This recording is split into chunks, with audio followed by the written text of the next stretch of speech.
Oh, also, there's really licenses. That's how you do it. You'll get a license for shots.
Okay, so I had my range day with the Zaffiri Precision Gucci Glock 48.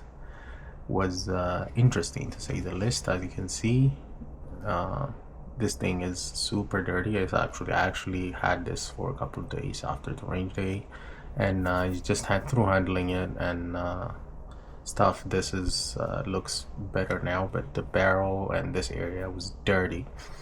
Another thing, it started failing from the get-go, and that was primarily because of a couple of mistakes that I made.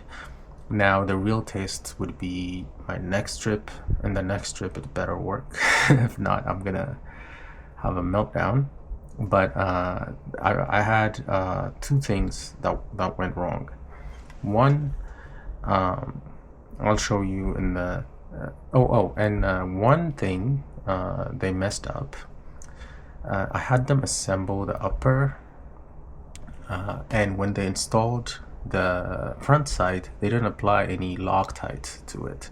So if you're getting any if you're getting the installation service from them, just make sure you unscrew and Loctite it just to be safe, because mine flew off. This is a new one. I bought a new one from Ameriglow, and yeah, it's the same size as it was before, so we're good to go on that.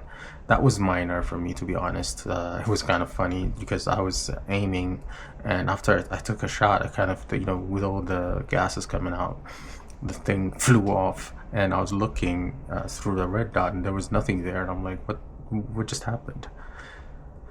Yeah, I asked the range guys to check, when they're cleaning, but I'm pretty sure they couldn't find it, or even if they find it, like, I don't think they would care enough to call me, but it is what it is.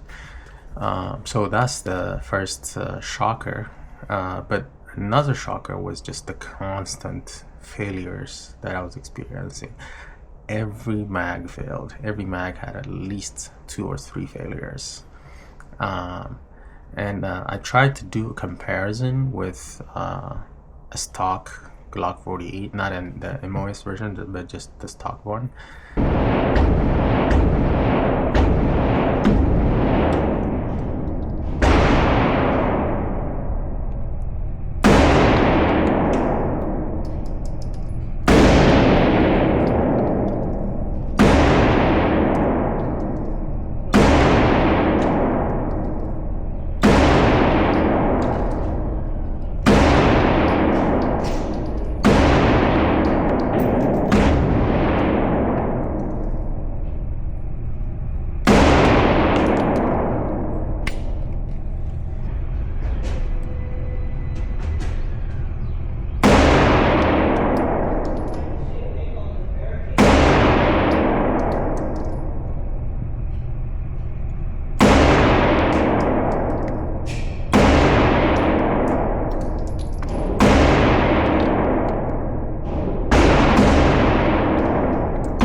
One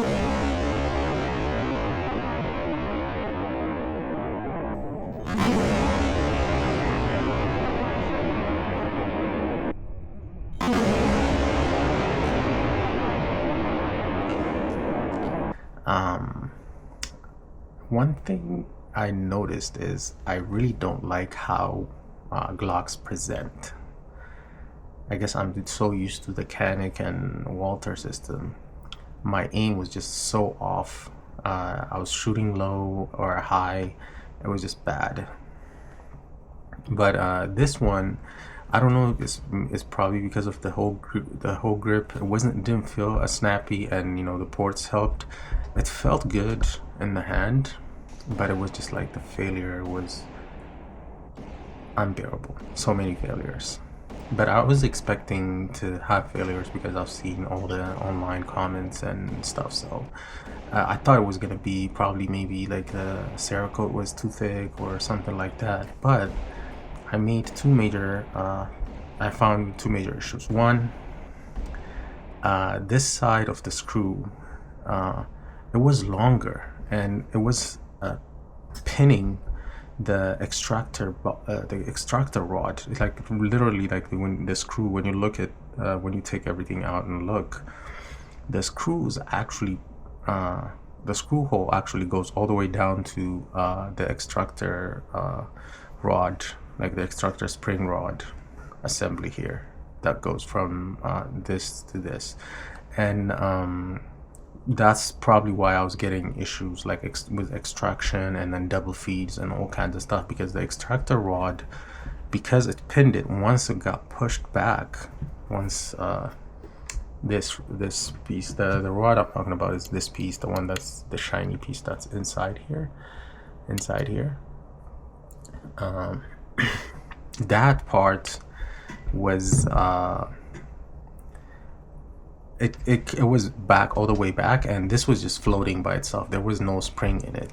So basically, I'm sure everybody's familiar with it, but we're clear, check clear, and say direction.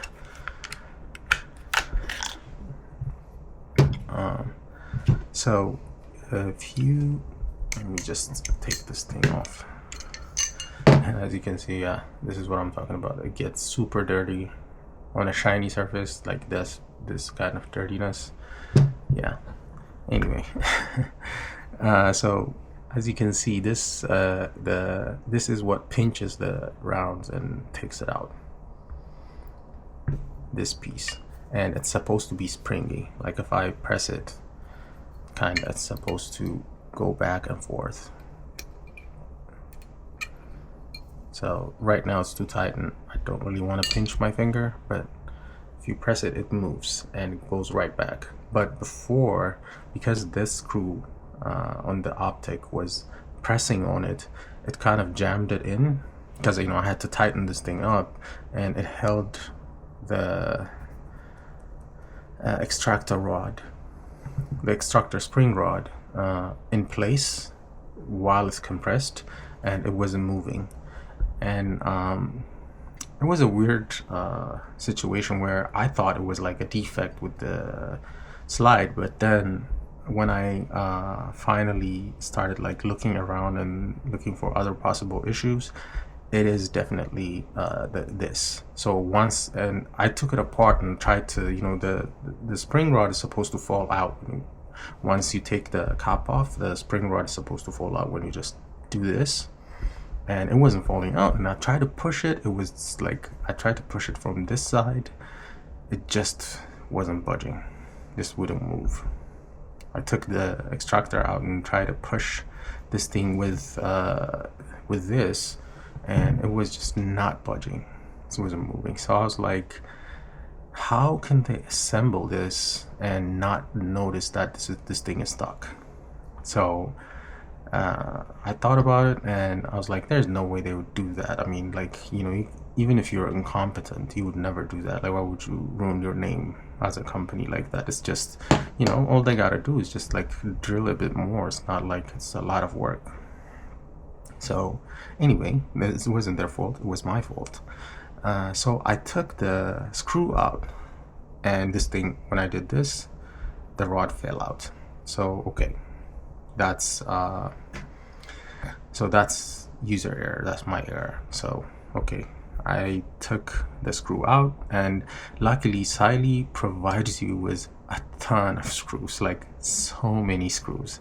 And I found the same diameter screw with the same type of threading, but shorter, like I don't know, 1.5 millimeters short, or 2, like it was a tiny piece, but it's still pressing it. So anyway, when I replaced it, boom, this thing still falling off. I even took this plate off and tested it, still falling off. This is very springy.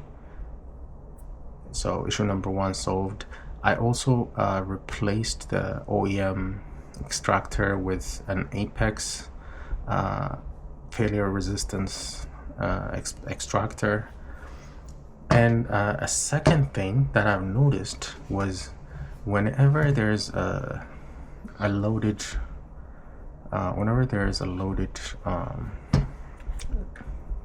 magazine in it, this thing was like acting very weird. The one I replaced, I don't know if you'll seen, if you haven't seen it, watch the how the build video for this. Should be posted before this, so check it out. So I had an Apex trigger bar and a Zaffiri trigger shoe, and this thing was pressing up, like whenever it's full, it kind of comes up and presses up on the slide. And I thought that was problematic, because it was causing because you can feel, like when you're sliding it and when you're trying to rack around into the chamber, you notice that okay, there's some issue here that I'm not that is caused by this trigger bar. And then I started looking around online, and a lot of people said that was causing an issue, so that was replaced. But I left the Apex trigger connector in there because that's what handles the reset, and I do like the previous reset over the OEM Glock. So right now this is how it's set up with the OEM trigger shoe, trigger bar, and I'll probably change out the trigger shoe, but I think I'm gonna keep the OEM trigger bar here. So yeah, that's kind of the range report I have for you for the Zaffiri Precision slide. So anyway, I will be taking this out to the range tomorrow, and with these changes made, I'll give you an update of how that is going to turn out. So I hope you enjoyed the video, and yeah, like, subscribe, whatever, or don't, doesn't really matter. I just do this for fun. So yeah, but I do appreciate you watching it, if you are. And yeah, that's all I have to say about that. Thank you for watching, and y'all have a wonderful day.